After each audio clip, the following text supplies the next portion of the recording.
Moving on in our classification, I'll come back up here and start doing the intermediate rocks. So here we have an andesite. Andesites can kind of be a lot of different colors, but they are fine grained, a lot like that rhyolite, right? Fine grain. No crystals that I can see, or very, very, very, very few. So this one's kind of a purpley rhyolite.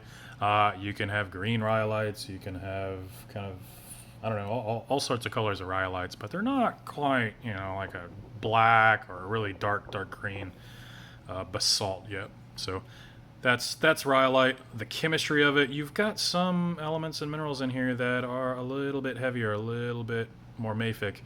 So an eruption, when I look at this, the eruption I think of is, oh, this was probably from a magma that came down deep from underneath a continent and mixed with some, you know, melted some of that continent and then came up through the continent and erupted. So this is the kind of stuff you'll see erupted around Mount St. Helens and the Cascades, because you've got a magma that's coming from fairly deep and then kind of breaking through the continent. If you think about that, you've got a subducting plate, that's the oceanic plate going underneath North America, and it starts to melt, and that plate's mafic, right? Like oceanic crust is mafic. It's this stuff, and so it's melting, coming up underneath the continent, and it's starting to melt some of that under part of the continent a little bit, and it's starting to mix, and then when it gets to the surface, it's this intermediate stuff.